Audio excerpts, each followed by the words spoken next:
Salut YouTube, comme promis, on se retrouve sur AC3. Si vous avez pas vu la dernière vidéo, il y avait un claquement sur AC3. On pensait que c'était les supports moteurs, on n'a pas diagnostiqué plus que ça. On a changé les 3 supports moteurs et ça claque toujours. En fin de vidéo, on a fait un diagnostic un peu plus précis avec mon beau-père.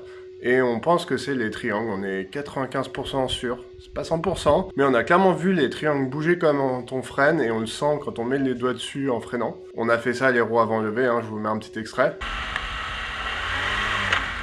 Et donc ça a l'air d'être ça. Ceci dit, il est toujours possible qu'on se trompe, ça peut être quelque chose d'autre qui se réverbère jusqu'au triangle. Bon, on a vu quand même que les triangles étaient pas en bon état de toute façon, même visuellement le caoutchouc commence à craquer. Donc quoi qu'il arrive, c'est une bonne idée de les changer. On va changer les deux et voir si ça règle définitivement le problème. Voilà à quoi ils ressemblent encore dans leur sachet. C'est un de ces cylindres blocs là qui est usé. Probablement qu'il doit être craquelé, on le verra quand on démontera. C'est assez dur de les voir sans qu'ils soient démontés. Potentiellement, on peut changer juste les cylindres blocs, mais il faut les trouver. Et puis surtout, c'est de la galère, faut arriver à les presser. Alors que le triangle, c'est dans les 40 €, y compris la rotule. Ça permet de changer plus de pièces en une fois. Ça fait quand même 1, 2, 3 trucs qu'on change en une fois. Et ça coûte pas si cher que ça. Je crois que j'en ai eu pour 40 € l'unité. Ça fait moins de 100 € les deux. J'ai même dû rajouter une clé pour être au minimum de livraison gratuite. Donc là, je vais avoir la clé de 24 qui va m'être nécessaire pour le dessous en 12 pans. C'est nickel ça. Pour les enlever, on lève la voiture, on enlève les roues comme d'habitude. Il y a un boulon qui tient ça prisonnier. Ensuite, il faut arriver à le faire descendre. Ça va être l'étape que je redoute le plus parce qu'une fois, on avait galéré d'un côté, on n'avait pas réussi. À la place, on avait enlevé les 3 vis que vous voyez là. Mais c'est pas une bonne idée d'enlever ces vis, surtout en n'ayant pas fait descendre la rotule. Donc on va le faire correctement. De toute façon, tout est à changer. Et ensuite, il y a les 2 boulons, un de chaque côté. Ceux-là, je m'inquiète pas trop. Ils ont sûrement jamais été touchés, donc serrés au couple d'usine, ça devrait être simple à en retirer. Je dis bien que ça devrait, parce qu'à chaque fois, je me fais avoir en disant qu'un truc devrait être simple. Allez, c'est parti. Les roues sont enlevées. On a le boulon dont je vous parlais, qui est ici. Il faut le tenir de l'autre côté, je crois. Arriver à faire descendre du coup le pivot. Donc pour ça, il faut que ce soit à peu près droit. Il va falloir qu'on monte en appuyant ici sur le disque de frein pour faire tout remonter, et normalement ça devrait descendre. On croise les doigts. Ensuite, les 2 boulons dont je vous parlais, donc il y en a un ici, avec l'écrou qui est en bas ici, c'est pour ça que j'ai pris la clé de 24, et l'autre, pareil, on le voit ici. C'est la même chose. Il faut le tenir au-dessus, ici, là. En vrai, je sais pas si c'est nécessaire. On verra si ça tourne dans le vide ou pas. Ici, c'est un T50, il me semble. Et je vous remontre, parce que je sais pas si on voyait bien la dernière fois, mais vous voyez comment c'est craquelé ici. D'ici, on le voit déjà un petit peu. Donc c'est vraiment que ça a changé. Et de l'autre côté, je crois pas qu'on le voit, mais on pense que c'est ici que ça claque. D'ailleurs j'en profite, mais vous avez vu sur la voiture, ici, c'est l'axe, il est tout tordu. Et il va comme ça au lieu d'aller tout droit vers le haut. Donc ouais, je pense que ça est craquelé ici et ici. C'est à cause de ça que ça claque. Donc là, c'est plus intelligent que le support moteur en dessous. À gauche, c'est du 17. À droite, c'est du 16. Ce qui fait qu'avec un jeu normal, on n'a pas besoin de douille en double. Et là, je viens de tester. Donc pour le moment, le boulon tourne, mais pas l'écrou, ce qui est une bonne nouvelle. Donc l'écrou tourne, ce qui ne m'étonne pas plus que ça. Et j'ai dit des bêtises, donc c'est bien du 16, mais une douille, forcément, ça passe pas, vu qu'il y a le boulon autour. Donc il faut une clé plate. Il y a juste à la mettre un peu de biais. De toute façon, il n'y a pas grand chose à tenir. Il suffit juste que ça tienne l'écrou.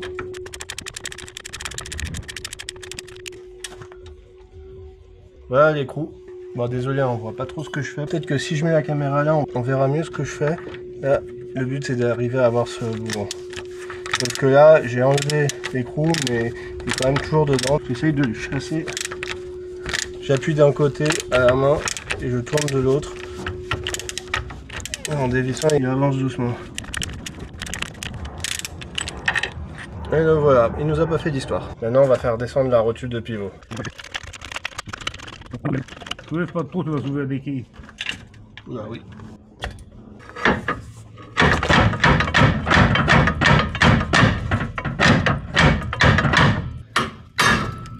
Bravo. Donc là, il y a une feuille métallique qui les bloque. Peut-être que c'est ça qui nous empêche de le descendre. Le père va l'enlever. Je sais pas si cette tôle-là elle fait le tour carrément. Elle fait le tour par derrière là, de ce côté-là. Ouais, mais devant, par l'arrière, il n'y a rien. De ce côté-là, j'arrive pas à voir. Attendez, tournez là. Ouais, non, elle fait tout le tour.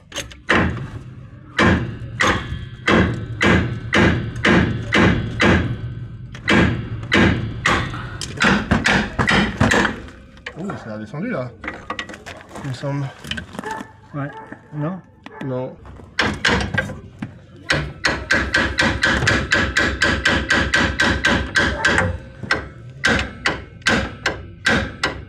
Ça bouge ou pas? Oui.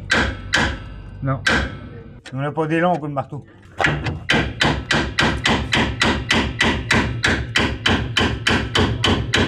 Il descend ou pas? Non. On dirait qu'il a descendu. Attendez, je vais peut-être mettre un coup de marteau pendant que vous faites ça, ça va peut-être aider.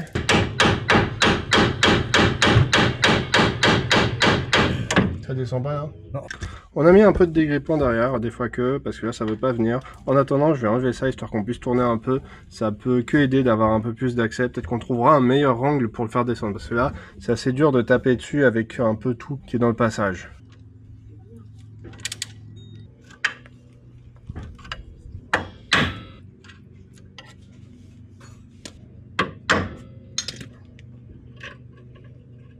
Un truc de moins pour nous embêter. On aura plus de vue. On va descendre le cric, hein, sinon ça pivote pas. Descends encore, descends à fond.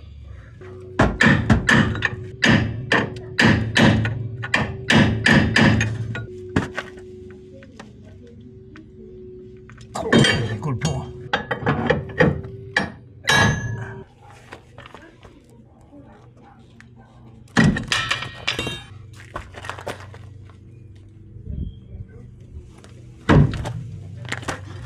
C'est bon, elle est sortie. Elle est sortie. Ouais. Elle tenait bien, hein? Ah ouais, elle tenait bien, ouais. Fallait être à deux là en plus. Alors ce qu'il faut maintenant, c'est remonter la roue. C'est un succès. Vous le voyez là, il y a un tout petit écart, c'est que j'ai réussi enfin à la décoller. Elle est sortie, là? Ouais, alors pas totalement, faites gaffe, là, la chandelle est élevée. Donc là, faut qu'on finisse de la faire descendre, mais au moins on l'a décollée, donc le plus dur est fait. On fait la vie d'enlever les deux boulons avant. Ça descend pas. Non, faites gaffe, là, c'est tout qui bouge. Attendez, attendez.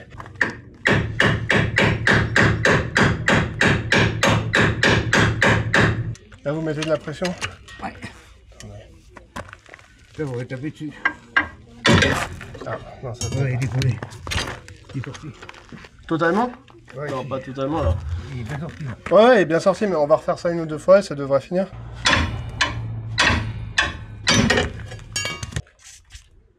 On voit mieux ici, c'est déjà pas mal descendu, hein. Vous voyez, il y a quand même 1 cm qui est descendu, mais il continue à faire de la résistance pour descendre. Dans les vidéos, ça a l'air souvent super simple, ça descend du premier coup, mais dans la réalité, sur des vieilles voitures, c'est pas le cas. Faut forcer, vaut mieux être à deux. Il y en a qui utilisent un burinateur pour taper au-dessus.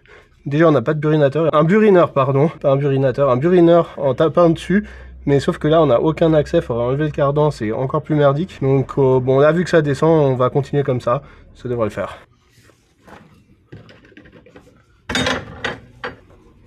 Vous pouvez mettre un coup sur la baramine.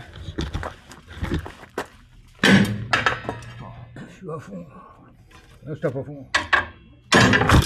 Changement de stratégie, mon beau-père pense qu'il faut qu'on enlève les deux boulons, donc on va essayer ça. Je me suis fait avoir, c'est pas du 24 là, c'est une 12 pentes 22. C'est pas une 12 pentes 24 en fait, une plate de 24 ça rentre, mais en 12 pans 24 ça tourne en fait. Donc à mon avis, je l'avais vu dans les commentaires là juste en regardant, je l'avais pas vu avant. C'est une 12 pentes de 22 ou alors une clé plate de 24. Ou une douille de 24 6 pans je pense. Ça m'embête parce que là j'ai l'impression que je vais abîmer le boulon. Je vais mettre du dégrippant avant parce que là ça vient pas tout seul en tout cas. Oh, j'ai bloqué ma douille. J'ai mis une douille de 24 dessus, elle est restée bloquée. Allez, là du coup on a exactement ce qu'il nous faut. Super. Ouais, ça va bien mieux. Sans souci. Il y a plus de force, hein. Voilà, donc celle-là est débloquée. On fait pareil pour l'autre, histoire d'être sûr.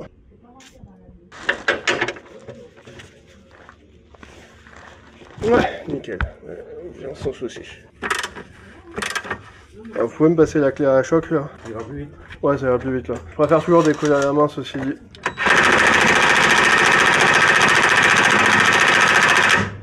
Ça tourne au-dessus? Ouais, ça tourne. Hop, va falloir tenir au-dessus.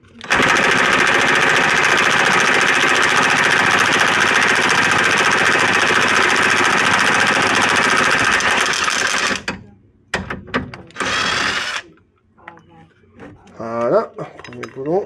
Bon, par contre, la question c'est comment on va retirer cette vis. Ah, faut le chasser. Tu passes un tournevis, tu fais sauter. Ouais, ça va être merdique. Ouais, ça va être merdique. Parce que le truc c'est que là aussi il y a le cardan qui va être dans la... Oui. dans le chemin. Donc j'espère que là... Il va pas gêner. Qui va pas gêner, ouais. On va déjà retirer l'autre. Est-ce que là par hasard ça va tourner? Et d'y aller à la main, ça se trouve ça va tourner sans que je me fasse chier à tenir en haut. Je crois pas trop, mais... Et bah si. Voilà, et de deux. Je vais remettre le boulon et taper dans le boulon. Je vais remettre l'écrou, pardon, et taper dans l'écrou plutôt que de taper... déjà pour décoller.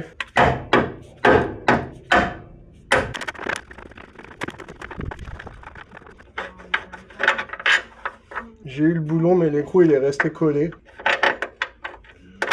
Voilà. Allez, hop, voilà.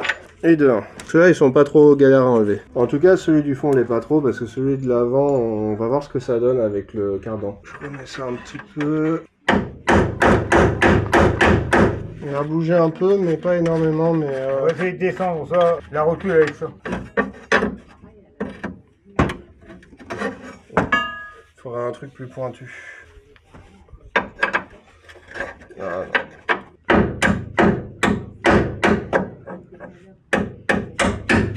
Voilà. Ah putain. Voilà, c'est ce que je me disais. La vis, elle passe pas. Il manque pas beaucoup, hein. On va essayer de relever un tout petit peu ça. Carrément. Ouais, je pense que ça va passer.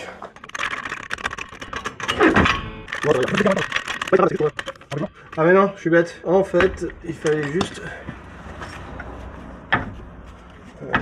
je suis sûr que... Non.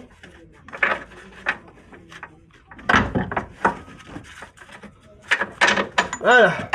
Et le deuxième boulon, et en plus, le triangle s'est décollé là-bas. Là, le triangle, il tient plus vraiment que par la rotule de pivot.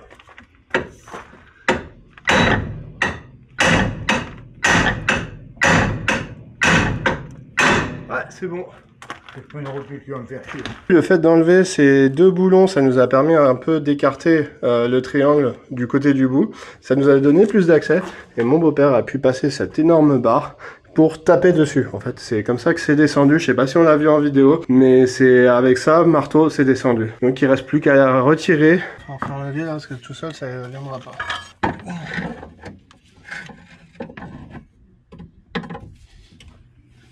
Hop, je vais l'avoir tout seul.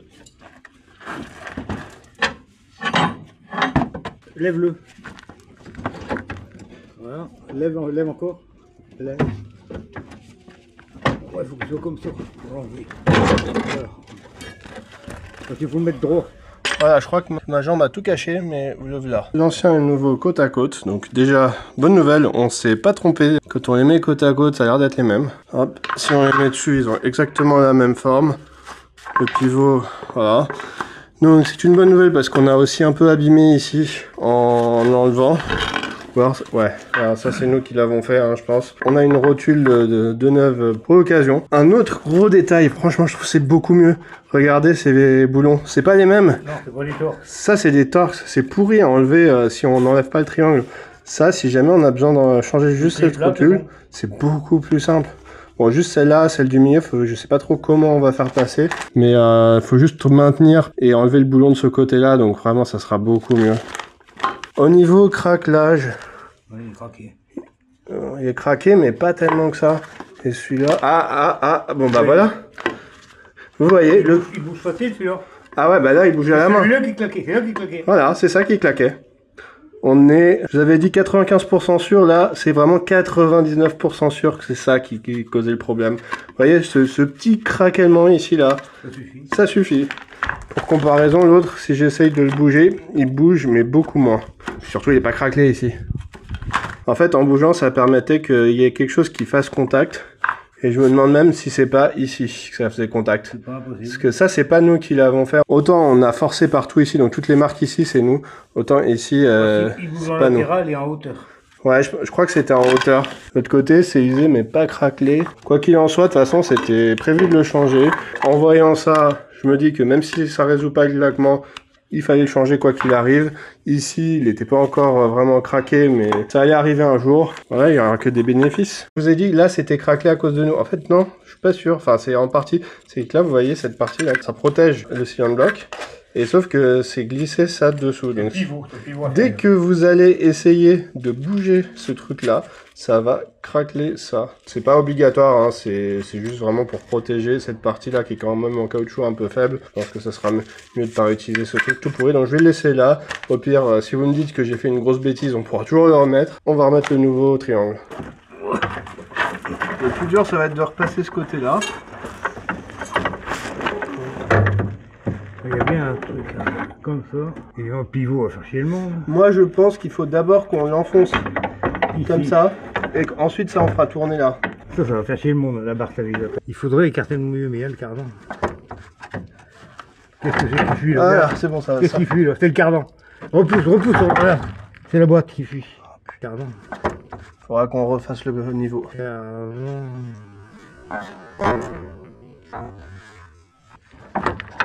Oh, il est bien. Ah, là c'est bon. Vous pouvez enfoncer, taper là, sur le triangle.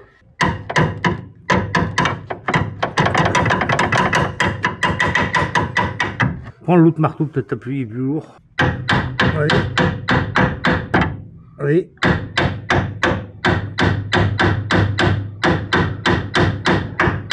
Ça avance? Ouais. Ah voilà, c'est bon, je crois qu'on est là. Maintenant, c'est ça qui va faire chier le monde, la barre stabilisatrice, voilà. Ah, voilà. Attends, faut rentrer avant. Faudrait un gros tournevis pour centrer. Déjà, on va remettre la première vis. Attends, mais tu peux pas, c'est pas centré. Là, si. Là peut-être, mais pas en bas. Vraiment, t'es pas en bas. Il va falloir le mettre dans le pivot. On peut le mettre dans le pivot après, non? Non. Ah, le cardan, il repart. Alors, referme la boîte. Repousse le cardan. On va faire un complément. Hein. Ouais. Bon, si tu veux. Voilà. Ouais. Allez. Ouais, faut rentrer le bras maintenant. Oh. Lève le cric maintenant. Top. Pousse maintenant sur le disque. Voilà. Et vers l'avant. Vers où? Pas vers moi. Voilà, puis remonte le cric. Attends, maintenant faut faire bouger celui-là. Monte-le, le cric. Top. Laisse-le comme ça. Il devrait rentrer.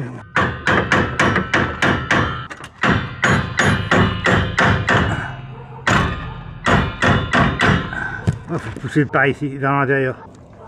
Ouais, voilà, il est rentré. Ah oui, là il est rentré. Il est rentré, tu vois. Voilà. Voilà, tu mets le boulon. C'était de l'aligner. Faut taper, sinon. Un bon mécano est toujours un marteau. Il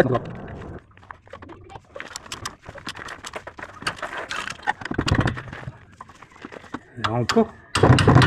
Il ne manque pas grand chose. Encore un peu. Ouais, c'est bon.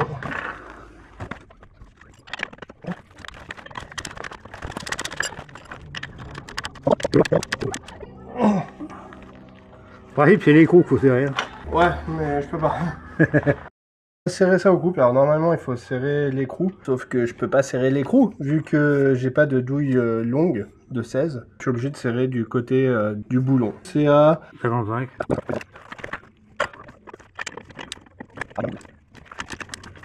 Quand j'avais de la marge.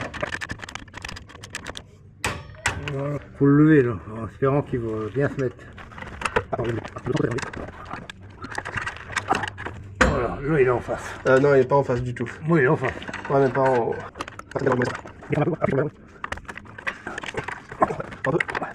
On aurait dû faire passer la vis avant.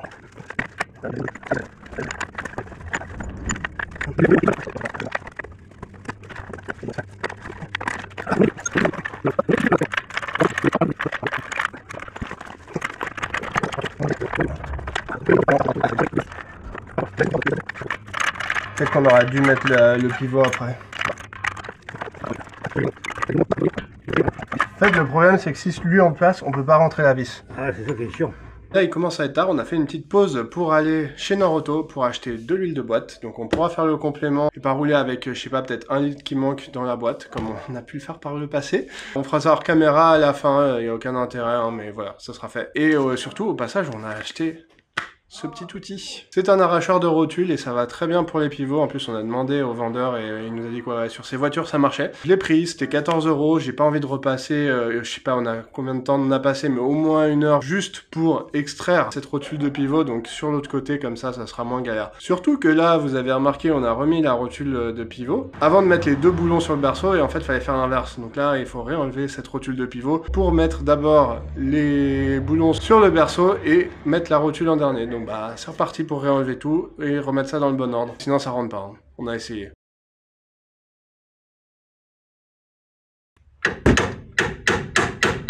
Fais attention là.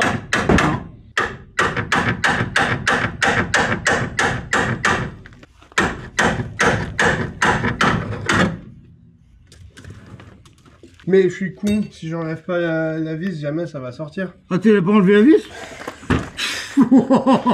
Voilà. Si j'enlève pas la vis de bridage, forcément que ça va pas descendre. Donc ça, clairement, c'est la fatigue et l'énervement qui me font faire des bêtises.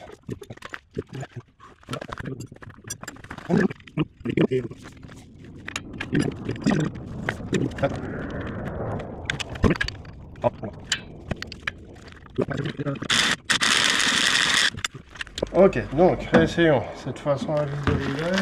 Tu vas écraser le soufflet. Ouais, bon. Celui-là, du coup, il est neuf, donc on va éviter de l'abîmer. C'est bon. Donc, pousse le pivot vers l'arrière de la voiture. Tire-le par là pour placer ce truc-là, ce qui m'étonnerait beaucoup. Passer là avant. Pour moi, ouais. Là, vous êtes presque. Ouais.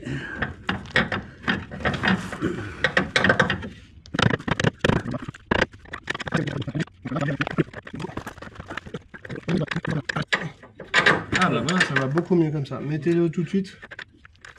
Quand on le fait dans le bon ordre, ça va beaucoup mieux. On s'est quasiment pas galéré. Un petit peu quand même, hein, mais bon.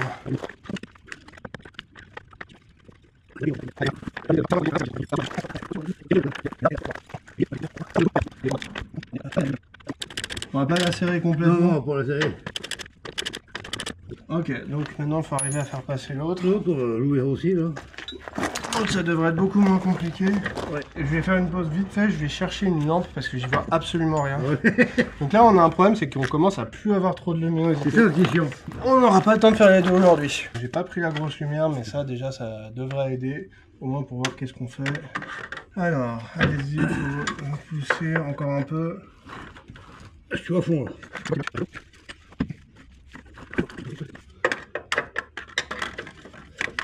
Voilà. Essaye là. Ça rentre pas? Non, il faut encore la pousser un tout petit peu. Là, c'est bon, c'est bon.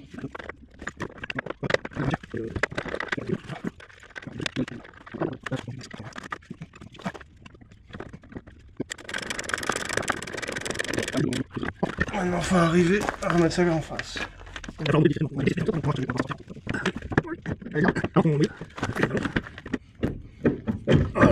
il est dedans. Ah, le plus dur est fait. Voilà. On peut bloquer là, hein, c'est là. Hein. Bah, de toute façon, là, ouais, je vais tout mettre au couple.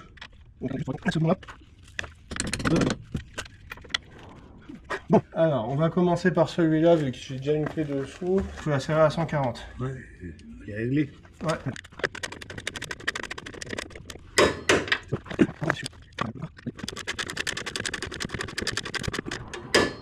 Et le dernier... Et l'autre côté, il passe pas. Non, en fait, il me faudra une douille profonde de 16, mais j'ai pas. Donc 55, je sais plus si c'est 55 ou 54, j'ai pas bien compris, mais dans les deux cas, c'est bon. à 1 de différence, franchement, c'est changé. Dans le bas.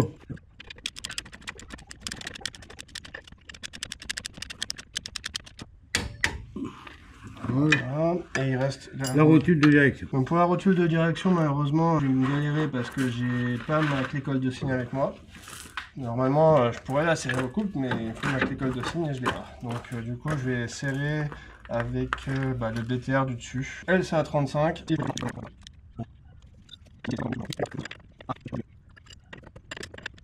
Donc L'empreinte est abîmée. Ah, il n'y a pas un endroit dessous pour le tenir. Il faut un cric.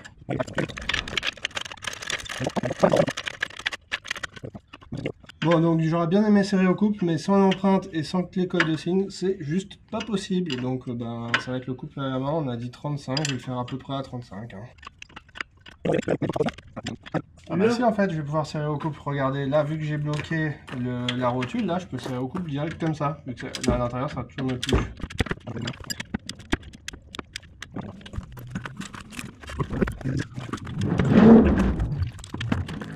Voilà, ça y est.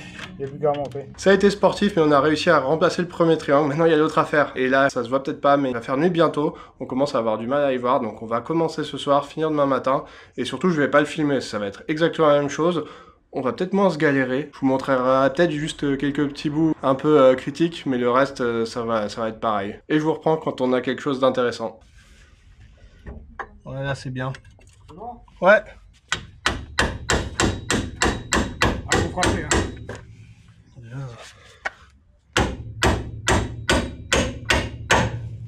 Je l'ai bien mis, putain.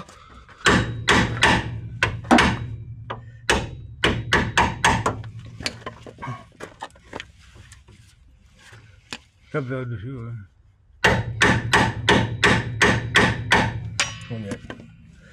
J'ai la lumière dans les yeux, on ne voit rien. Vas-y, Bon, avec le bon outil, on a mis plus d'1 heure, voire 1h30 de l'autre côté. 2 minutes. Vraiment top chrono, 2 minutes. Si vous avez ça à faire, achetez cet outil, hein, c'est magique. 14 €, ça vaut le coup. Faut finir de la descendre. Là, en fait, il est en bout de course. Ah, la barre.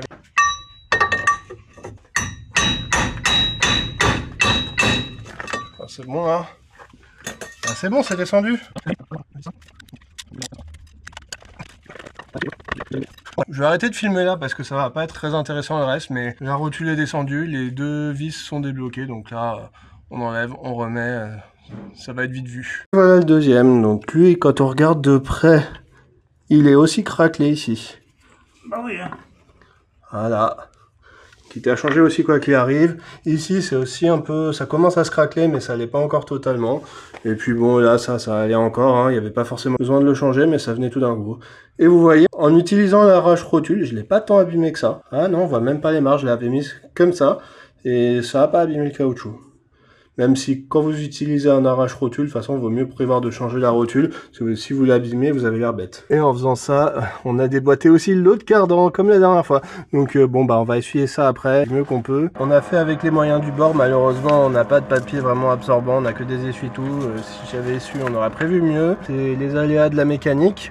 On épongera vraiment au max et puis de toute façon on a prévu 2 litres, la boîte prend 2 litres donc il n'y aura pas de souci de ce côté là. Et on peut remettre le nouveau triangle, cette fois je vais mettre ça, donc ça va comme ça en fait, et je me suis aperçu que de l'autre côté en fait, pourquoi je disais que ça avait abîmé, c'est qu'il était tordu du mauvais côté. En fait ça c'est censé remonter du côté du bridage, donc comme ça, là ça protège ici et ça c'est maintenu là où ça bride. Donc on l'a pas remis de l'autre côté, mais tant pis, de toute façon il est trop abîmé. On est en hiver, du coup on finit à la chandelle. Il est pas si tard que ça, il est 20 h. Pour la boîte de vitesse, au final, c'était plus simple de tout vidanger et de remettre les 2 litres. Vu qu'on a une bouteille de 2 litres, autant pas s'emmerder, ça fera une vidange de boîte gratuite, même si l'autre datait d'il y a pas longtemps. L'huile qui est sortie était très clean, donc c'est tant mieux, mais en même temps, vu comment la fois d'avant était noire, avoir une vidange en plus, c'est pas forcément une mauvaise chose. On fait comme contre mauvaise fortune bon cœur et on met le bidon entier. Ça coûte que 20 € après tout. Bon, et comme c'est de l'huile de boîte, ça met 20 plombes. Donc là, on va peut-être juste finir de remonter les roues ce soir, mais on fera le test routier demain pour savoir si ça claque toujours et je vous fais la conclusion demain quand il y aura de la lumière.